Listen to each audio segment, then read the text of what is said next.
For this video, I just have on the foundation, and I do have on just contour powder, but I decided to go ahead and stop it right there so we can just focus on the foundation itself and again the color selection that I picked out. Physicians Formula is a brand that was created in 1937. It's kind of the same story as Almay. Here we have a husband who happens to be a physician, who has a wife, who has sensitive skin, who's allergic to all these products and ingredients back then that's being sold out during the 30s, and husband's in love and he decides to create products for his wife. Even though Dr. Frank Crandell was a physician, he specialized in allergies, so that was his forte.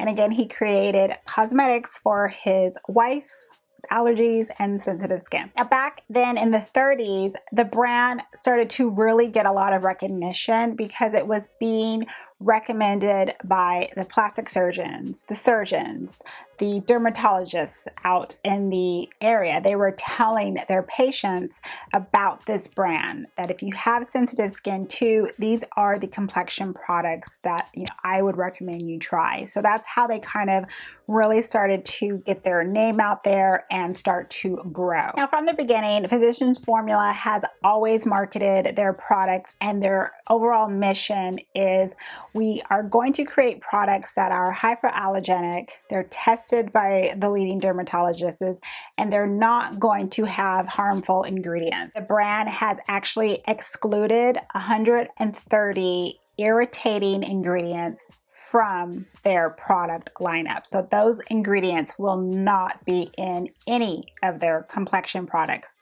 Lip products, mascara, doesn't matter. Also, all the ingredients are vegan, they're cruelty-free, they're not tested on animals, and everything packaging-wise is supposed to be environmentally friendly. This brand tends to focus as well as specialize on those necessities of our everyday makeup wear use. So that would be the complexion products. So that would be concealers, foundation, pressed powder. I don't know if they have a loose powder, but then also the bronzer, the blush, the lip products. Very little lip products from what I've seen of them. Actually, for spring 2018, now I've seen their lip product display. But if we look at the products prior to that collection, they didn't really have a lot of lip products.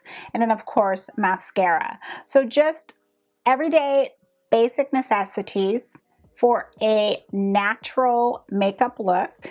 So we're focusing on skin and just a little bit of color, just a little bit, to enhance your own natural beauty.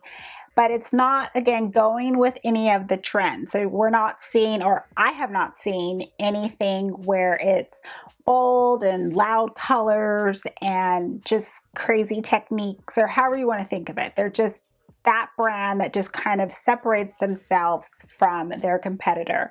And apparently for 80 years, it's been working for them because, they're still around to this day. And in 2012, the brand was sold and purchased by Mark Wins. Now, Mark Wins is their parent company, and they also own other brands as well. They own Wet n Wild, they own the Color Workshop, and Black Radiance. You did see at the beginning of the video, the foundations are all going to be on a new display at your local retailer. It does feel a little bit heavy, It's not plastic. It looks like it's glass, so it does look nice. Wand applicator looks like Tarte's Shape Tape Concealer as well as Clinique's Beyond Perfection. You're not going to be able to see it, but it has this type of mechanism where it almost kind of like sucks around the wand here, the holder, and it just kind of keeps it in place. So what I mean by that is it's not going to have foundation kind of spilling out or anything like that. It's going to stay nice and secure inside the bottle. When you actually stick it back in and then turn it to close it, there is a strong pull. So it really does kind of have this mechanism inside where it just really kind of holds that wand into place. So I know if I kind of tipped it over or you knock the bottle off your desk, for example, as long as it's shut, it's not going to spill out. The texture of the Healthy Foundation is what I would consider a medium thick texture. It does remind me of the Huda Beauty Faux Filter Foundation as far as it being medium thick, and you might put it on and think, I'm going to feel this on my skin. Now, this was very lightweight. Even as I started to build up the coverage, I did not feel it at all on my skin. On the bottle, it states that it's a brightening complex, it's for all skin types, and it's also SPF 20. Now, the SPF that is inside of this foundation is what I would state is a chemical sunscreen. So it will absorb the UVA rays. It's not broad spectrum. It will only absorb that one filter, and it absorb into your skin. It is not the type of sunscreen that is going to be physical and meaning that the rays will bounce off your skin.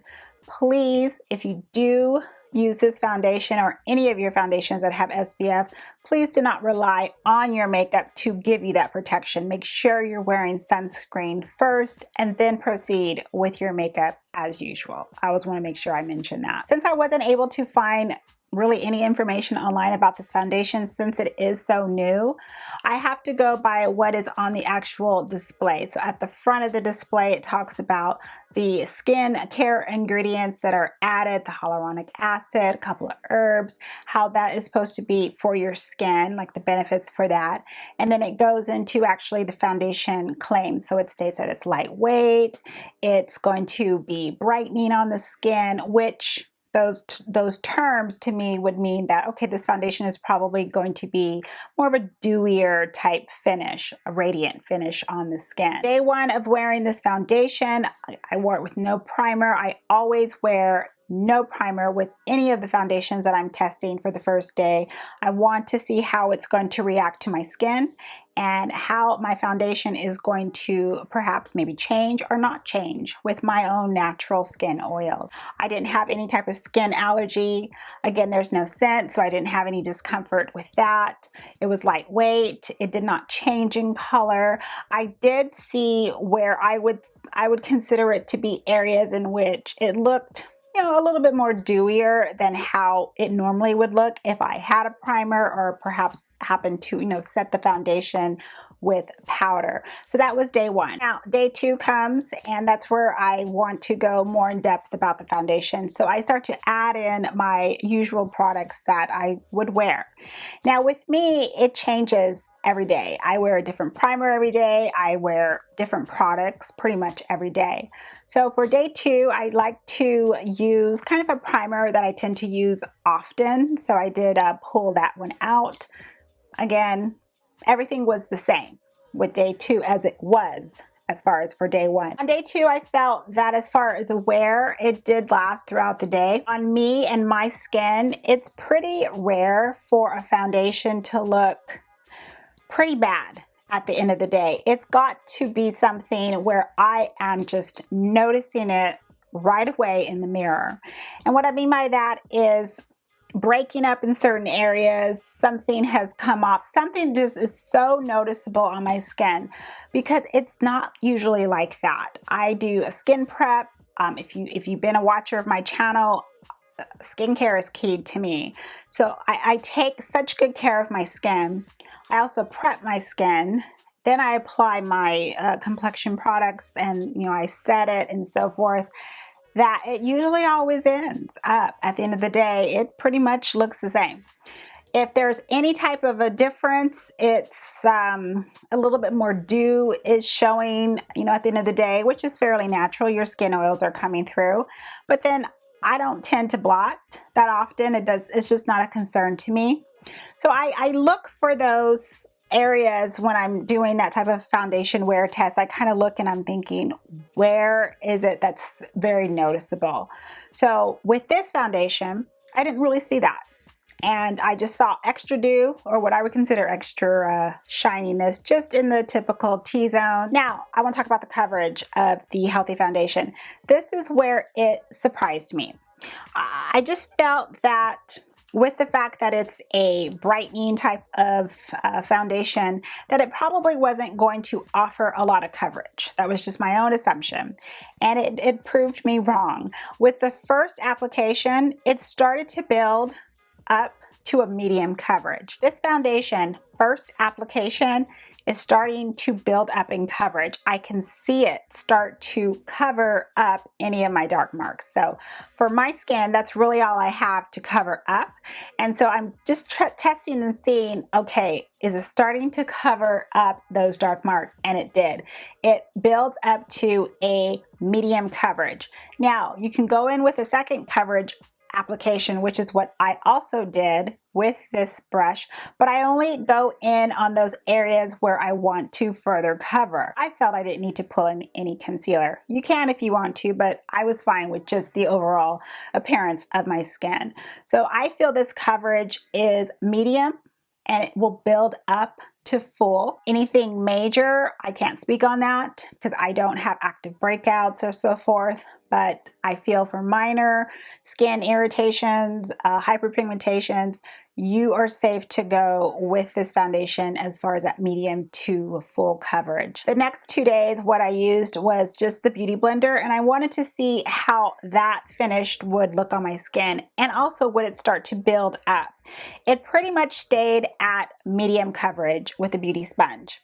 I also feel that the finish on my skin was a natural finish with the well, I use the Beauty Blender, but I mean, if you can use whatever sponge you want, but that's what I noticed. So I actually prefer the coverage that it provides with a brush over a sponge. And again, the reason is I didn't have to pull out any concealer. So I was pretty much putting it on and I was done. I do want to point out that even with using a brush, it still looks like skin on the skin. It does not look cakey or it looks extra dry or anything like that. My point is I prefer it with the brush because it covers those dark marks. I don't have to pull in a concealer. But if you want something that is more of a natural finish, or let's say I might have a day where I don't care, I just want it to be natural finish as well, then I know that I can pull in the sponge and get that, you know, that a little bit more toned down effect is what I'm saying. Now there's 7 shades for the Healthy Foundation. There's 1 shade at the beginning of the range where to me it looks like an ivory, like a light ivory. So that's probably geared towards very fair skin. And then there's 1 deep shade, which is this shade, which is the DN4. And the last 5 shades would be for light skin and medium skin. So that's the range that they're offering. Now, I don't know if that is just this initial launch. We're just going to put these shades on a display and that's it. So once that no longer becomes the initial launch and they actually move to the actual permanent display for Physicians Formula, I don't know if there's going to be any additional colors. So my opinion and my thought is going to be based on that display. Am I surprised that that display only had 7 shades? No, I'm actually surprised it had 7 because I'm used to Physicians Formula having 2 or 3 shades. Now I'm also going to assume that the N initial in the color number is going to be geared towards neutral because the shade above it had a W as the second letter.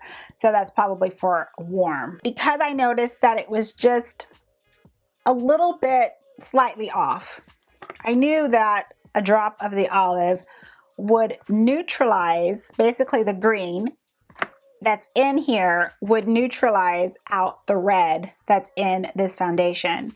And then it will just adjust right to my skin tone. And that's exactly what it did. On the mixing plate, what I have to do is I take out the wand and then I just, scoop it out onto the plate. I go back in and I scoop out a second one. So basically 2 scoops. And then I just take, I barely squeeze this. Barely squeeze it out. I put it right in the middle. I take my spatula, I mix it together, and then that's how I apply it onto my face. What I have a problem with is this brand itself. I grew up with this brand. I've seen this brand in the drugstores even when I was a kid. I still see this brand in the same spot that it was 80 years ago. I still see this brand even when it was acquired in 2012 by another company. Here's 5 years that you have had to, in a sense, evolve. Get up with the modern times. That not only includes the cosmetic industry, even though this brand is not into beauty trends, I feel as a brand, especially now, you should be aware of the fact that the world is diverse and that you should be a part of that as well. I also understand that when Mark Wins purchased the brand back in 2012, perhaps the company's goal or their vision is we own all these other brands as well. So if we want to have those brands be specifically for our target market, then that's what we're going to do. And what I mean by that is, they own Wet n Wild. So we're going to have Wet n Wild this way, and it's going to be marketed this way, and it's going to be offering these items, and that is it. And then we have Black Radiance. Okay, Black Radiance is a brand that is marketed towards Black women and men. It's marketed to darker skin tones. Now, it's people of color. If you fall within the color range, but Black Radiance is, when I think of Black Radiance, and I feel that a lot of viewers or customers would feel the same way, it is marketed towards Black men and women. So they have that. And I think the Color Workshop is that brand that I tend to see around Christmas time, to be honest, like those gift sets for, like a little kid. They're really inexpensive. If you choose to segregate and keep those skin tones out of your lineup, you do not want me as a customer. Why am I going to purchase your products? That does not make me feel compelled to try your products. It does not make me want to talk about your products. It does not make me want to recommend your products if I feel that I am being overlooked. But not only overlooked because, it's just right now to be talking about that. We're talking 80 years. We're talking 5 years from the time that the parent company purchased you. You're saying, in a sense, I don't care. We don't need the money. And that's fine. It's the brand's choice. It's the parent company's choice too. But on the flip side, it's my choice as the consumer to pay you dust and never go there. So that is what is disappointing to me about this foundation. It's not because it's popular now to talk about lack of skin tones. I've been in this business for going on, it'll be 26 years next year. We've been talking about this before social media. It's just now getting, back up in the mainstream. So this is nothing new to me. And it's frustrating. And there's aspects of this business that really irritate me to no ends. And this is an irritation that is continuing still. Is this a foundation that I would recommend to a customer? It actually would be. Yeah, it would. It would be a foundation that I would recommend. Based on the fact is, I don't think that you're going to have any type of an allergy to it. There's no scent. I like that. I feel that the applicator, the whole put it on your face, you're just going to maybe have to get used to that. If you have to mix your shade, then I recommend you do it the way I did. Put it on something to, get the liquid out, get it out, put whatever you need to mix it on, and then apply it to your face. But I like the coverage. I feel that it's buildable, So you're gonna get that medium coverage, you can go up to full, and it's still gonna look like skin. I'm always preaching skin. I'm always like, take care of your skin. You know, it's gonna add a little bit of that radiance and you're gonna look good. Why wouldn't I recommend that, right? So if you can fit into their color selection of their 7 shades, and you yourself is happy with, you know, the benefits that you see from the foundation, if it works out for you and it makes you happy, then hey, I'm happy for you too. But for me personally, it's not a foundation that I want to have in my life. I got deep with Physicians Formula, but like I said, it's just my opinion, it's my thoughts. And again, I want to be happy with my makeup. So if you do spot the Physicians Formula Healthy Foundation in your local stores and you pick it up, come back, let me know how it's working out for you, if it worked for you, if you need some assistance as far as the shade range, if you need help with mixing it, whatnot, please don't hesitate to reach out to me. I still get asked, like, am I bugging you? No. Again, I've said it before, I'd rather you ask me first. So feel free to reach out to me on social media and I'm here to help you. I do want to thank you for stopping by and watching, spending some time with me. I always appreciate that. And I hope you all have a wonderful day or evening. And as always, I'm going to see you in the next video. Bye, everyone.